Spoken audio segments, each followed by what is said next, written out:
लोग डूबते हैं तो समुंदर को दोष देते हैं, मंजिल ना मिली तो मुकद्दर को दोष देते हैं।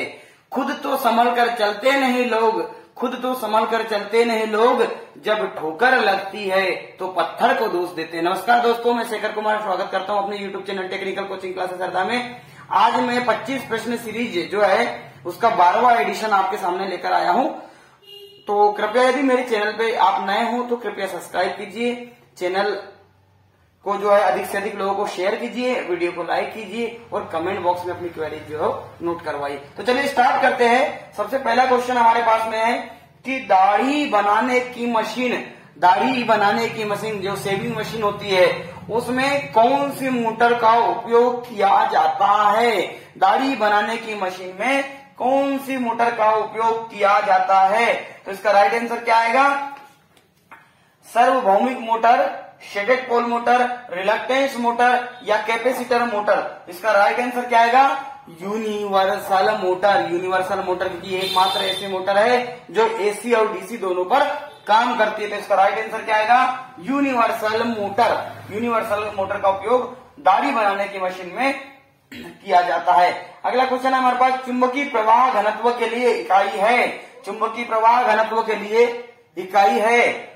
चुंबकीय प्रवाह घनत्व के लिए हमारी क्या इकाई? वेबर प्रति मीटर स्क्वायर, वेबर प्रति एम्पियर मीटर, एम्पियर प्रति मीटर या टेस्ला। तो इसका राइट आंसर क्या आएगा? टेस्ला।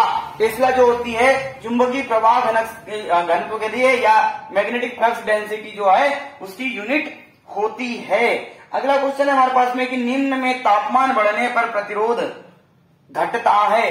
तापमान बढ़ने पर किसका प्रतिरोध घटता है? तो कार्बन एक ऐसा एलिमेंट है जिसका टेम्परेचर बढ़ने पर इसका रेजिस्टेंस जो है वो घटता है। टेम्परेचर बढ़ने पर रेजिस्टेंस जो है वो घट जाता है।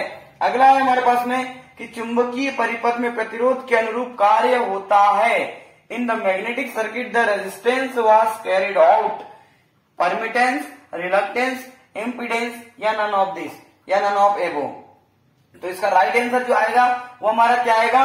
रिलक्टेंस। रिलक्टेंस जो है चुंबकीय परिपथ में प्रतिरोध के अनुरूप कार्य करता है। अगला क्वेश्चन है हमारे पास में कि पूर्ण पिच वाइंडिंग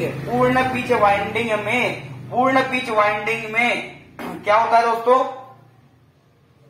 हाँ, सनी ने सही बताया, कॉइल पिच बराबर पोल पिच। इसका राइट आंसर आएगा कॉइल पिच बराबर पोल पिच। पूर्ण पिच में जो है कॉइल पिच बराबर पोल पिच होता है। अगला है हमारे पास में सिंगल फेज इंडक्शन मोटर का कार्य सिद्धांत क्या होता है?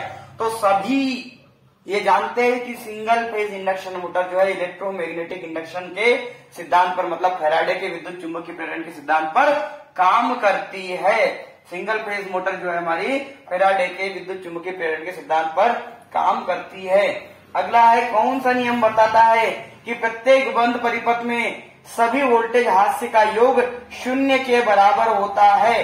कहने का मतलब कि जो वोल्टेज सप्लाई वोल्टेज है वो ड्रॉप वोल्टेज के इक्वल होता है बंद परिपथ में। तो ये जो है काय का नियम आएगा आपका? किरचॉफ का सेकंड नियम। फर्स्ट नियम क्या कहता है? यदि आपसे यहाँ फर्स्ट नियम पूछ लिया जाए तो फर्स्ट नियम क्या कहलाता है अपना? कि आने वाला करंट मतलब incoming current equals to outgoing current मतलब आने वाली धारा बराबर जाने वाली धारा। तो जो है हमारा किरचॉफ का पहला जो नियम है वो करंट का नियम है ना। और हमारा जो दूसरा नियम है किरचॉफ का वो क्या कहता है कि सप्लाई वोल्टेज जो है ड्रॉप वोल्टेज के बराबर होता है। अगला है कि ओम का नियम खाली स्थान पर निर्भर करता है। ओम का नियम चालक की लंबाई पर निर्भर करता है या चालक के पदार्थ पर निर्भर करता है या तापमान पर निर्भर करता है या सभी पर? तो इसका राइट आंसर आएगा ऑल ऑफ दिस। सभी पर जो है ये निर्भर करता है। अगला जो आएगा वो हमारा आएगा कि कई प्रकार की विद्युत राशियों को मापने वाले यंत्र को मतलब बहुत प्रकार की विद्युत राशि जो इलेक्ट्रिक क्वांटिटीज होगी उसको मापने वाली राशि यंत्र को हम क्या कहेंगे? मल्टीमीटर, वोल्टमीटर, अमीटर या एनर्जी मीटर। आपको पता है एनर्जी मीटर के द्वारा केवल एनर्जी को मेजरमेंट किया जा सकता है, अमीटर के द्वारा केवल करंट को मेजर किया जाता है, वोल्टमीटर के द्वारा केवल वोल्टेज को जो है वो मेजर किया जाता है। लेकिन मल्टीमीटर जो है वो मल्टीपर्पज होता है। इसके द्वारा करंट, वोल्टेज, रेजिस्टेंस और ट्रांजिस्टर वगैरह सब जो है हम वेट कर सकते हैं, मतलब इसका जो मान है निकाल सकते हैं। अगला क्वेश्चन है हमारे पास में कि व्हीटस्टोन ब्रिज का उपयोग किसका मान ज्ञात करने के लिए किया जाता है। व्हीटस्टोन ब्रिज का उपयोग, Wheatstone bridge is used to find whose value, मतलब किसका मान ज्ञात करने के लिए, ज्ञात प्रतिरोध, अज्ञात प्रतिरोध, मतलब अज्ञात प्रतिरोध या अज्ञात शक्ति या अज्ञात विद्युत धारा या अज्ञात वोल्टेज। तो इसका राइट आंसर क्या आएगा, अज्ञात, नॉन रेजिस्टेंस का मान ज्ञात करने के लिए। सभी को पता है। आपसे यहाँ एक क्वेश्चन और बन जाएगा कि व्हीटस्टोन ब्रिज में कितने रेजिस्टेंस यूज किया गया, कितने डायोड, जो नॉर्मली तौर पर यदि पूछे तो डायोड के बारे में भी पूछ सकते हैं कि व्हीटस्टोन ब्रिज यदि बनता है तो उसमें डायोड का भी यूज होता है, तो डायोड कितने यूज होते हैं। तो सभी को पता है इसमें 4 डायोड जो है मुख्य रूप से व्हीटस्टोन ब्रिज की संरचना जो है इस तरीके से होती है, और इसमें जो है 4 अलग अलग जगह जो है हमारी ब्रांचों में डायोड रहते हैं ना। तो अगला क्वेश्चन है हमारे पास में, ये क्वेश्चन आए तो आप लिख देना अज्ञात प्रतिरोध, है ना। अगला जो है आपके पास में, निम्न में से कठोर चुंबकीय पदार्थ का अनुप्रयोग काय में किया जाता है, ट्रांसड्यूसर में, टेलीविजन ट्यूब में, ऑडियो स्पीकर में, या सभी। कमेंट बॉक्स में मैं इसका क्वेश्चन का जो है आंसर आपसे जरूर पूछूंगा, बिल्कुल, और नहीं बनेगा तो मैं आपका जरूर आंसर जो है दूंगा। अगला क्वेश्चन हमारे पास में कि किस प्रकार का प्रतिरोध वोल्टेज पर डिपेंड करता है, किस प्रकार का प्रतिरोध वोल्टेज पर निर्भर करता है, स्थिर प्रतिरोध या वेरिएबल रेजिस्टेंस या एलडीआर या थर्मिस्टर। इसका राइट आंसर क्या आएगा दोस्तों, एलडीआर, लाइट डिपेंडिंग रेजिस्टेंस जो होता है हमारा, वो काय पर डिपेंड करता है, प्रतिरोध के वोल्टेज पर निर्भर करता है, वोल्टेज पर डिपेंड करने वाला रेजिस्टेंस होता है। अगला है what is the unit of magnetic flux, चुंबकीय फ्लक्स का मात्रक क्या होता है, चुंबकीय फ्लक्स का मात्रक क्या होता है दोस्तों, वेबर, वेबर जो है चुंबकीय फ्लक्स का मात्रक होता है।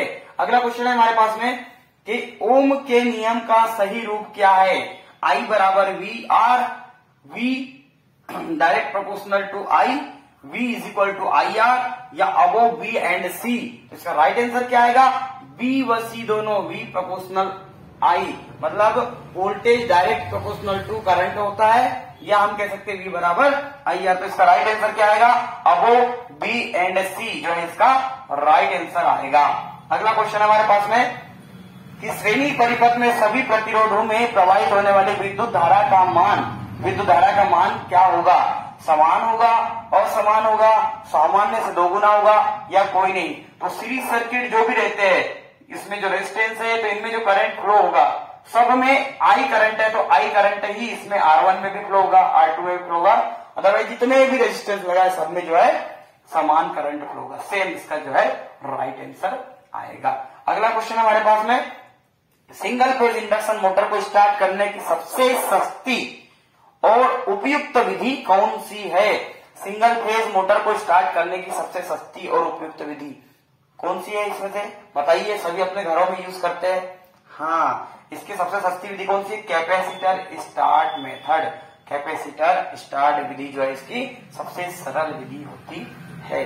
अगला क्वेश्चन है, कैपेसिटर स्टार्ट मोटर का आरंभिक बल कितना होता है, the starting force of capacitor start motor is, क्या होगा इसका, लो, कम होता है, कम होता है ना। अगला क्वेश्चन है हमारे पास में, आच्छादित पोल मोटर, मतलब हम स्टेटेड पोल मोटर जो खिलौनों में प्रयोग होती है, तो इसका जो प्रयोग हम कहाँ करते हैं, खिलौनों में। इसमें ऑप्शन में खिलौने भी आ सकते हैं, खिलौने, है ना, खिलौने के लिए मोटर जो है उसके लिए भी जो है हम शेडेड पोल मोटर इसका यूज करते हैं, छोटी मोटर जो रहती है उसमें। तो इसका राइट आंसर क्या आएगा, पंखा, गीला ग्राइंडर, वॉशिंग मशीन या हेयर ड्रायर। तो इसका राइट आंसर क्या आएगा, हेयर ड्रायर, जो बालों को सुखाने वाली मशीन होती है उसमें भी इसका यूज करते हैं। अगला क्वेश्चन है हमारे पास में कि एसआई पद्धति में चुंबकीय फ्लक्स घनत्व को किसमें मापा जाता है, एसआई पद्धति में चुंबकीय फ्लक्स घनत्व को किसमें मापा जाता है, वेबर प्रति मीटर, टेस्ला, लाइन सेंटीमीटर या गॉस। तो इसका राइट आंसर क्या आएगा, अभी थोड़ी देर पहले ही मैंने बताया था, फ्लक्स डेंसिटी जो है उसको टेस्ला में नापते हैं या वेबर प्रति मीटर स्क्वायर में भी नापते हैं। अगला जो है हमारे पास में, विद्युत हीटर का पावर इनपुट क्या है जो 240 वोल्ट की सप्लाई पर 4 एम्पियर धारा लेती है, 4 एम्पियर जो धारा है वो हमारी लेती है। तो इसका राइट आंसर क्या आएगा, P बराबर क्या होता है, VI। हमारे पास वोल्टेज कितना है, 240 वोल्ट, करंट कितना है हमारे पास में 4 एम्पियर। राइट आंसर इसका कितना आ जाएगा 960 जो है वॉट जो है इसकी फाइनली जो है हमारे क्या निकल जाएगी, पावर निकल जाएगी, है ना। पावर इनपुट हमारा 960, तो इसका राइट आंसर क्या जाएगा 960। देखो ये जो क्वेश्चन बता रहा हूं ये सारे इंपॉर्टेंट क्वेश्चन की सीरीज है ना, और आपको इसकी तैयारी जो है बहुत अच्छे से करनी है। अगला क्वेश्चन है हमारे पास में कि शुष्क सेल में ऊर्जा परिवर्तन होता है। शुष्क सेल में ऊर्जा परिवर्तन होता है, कौन सी ऊर्जा का परिवर्तन होता है? रासायनिक ऊर्जा से यांत्रिक ऊर्जा, रासायनिक ऊर्जा से विद्युत ऊर्जा, विद्युत से रासायनिक ऊर्जा, या इनमें से कोई नहीं। तो क्या होगा इसका राइट आंसर क्या होगा भाई? शुष्क सेल में रासायनिक ऊर्जा से विद्युत ऊर्जा में रूपांतरण होता है। अगला क्वेश्चन है हमारे पास में कि एक बिल्कुल सही आंसर है ना, बिल्कुल सही आंसर है आपका। अगला जो है हमारे पास में क्वेश्चन है कि अस्थायी वायरिंग के प्रकार है। अस्थायी वायरिंग के प्रकार है केसिंग केपिंग वायरिंग, है ना। अस्थायी वायरिंग कौन सी? केसिंग केपिंग वायरिंग है, फ्लेक्सिबल वायरिंग है, कि बेटन वायरिंग है, कि आपकी जो है कंड्यूट पाइप वायरिंग है। कौन सी है? हाँ, बेटन वायरिंग जो है ये आपकी अस्थायी वायरिंग होती है। अस्थायी वायरिंग जो है हमारी वो होती है बेटन वायरिंग। अगला जो है हमारे पास में क्वेश्चन कि विद्युत वायरिंग में एसपीएसटी स्विच का पूर्ण रूप क्या होता है? एसपीएसटी का पूर्ण रूप क्या है? विद्युत वायरिंग में एसपीएसटी का पूर्ण रूप क्या होता है? तो इसका क्या आएगा? Single pole single throw. Single pole single throw इसका राइट आंसर आएगा। तो आपको फुलपा में जो है ये पिछले बार जेई के एग्जाम में जो है 2017 का जो एग्जाम हुआ था उसमें जेई के एग्जाम में ये क्वेश्चन रिपीट हुआ है। तो याद रखना दोस्तों ये आ सकता है, इसलिए इसकी तैयारी आपको अच्छे से करनी है। अगला जो है हमारे पास में कि विद्युत धारा के रासायनिक प्रभाव को किस शब्द से जाना जाता है?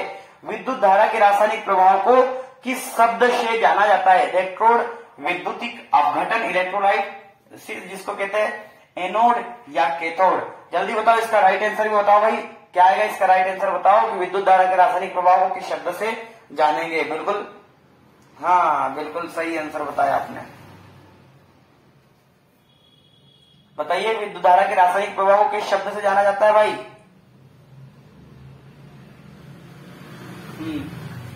रासायनिक प्रभाव को हम इलेक्ट्रोलाइसिस के नाम से जानेंगे, विद्युत अपघटन, है ना, इसके नाम से जानेंगे।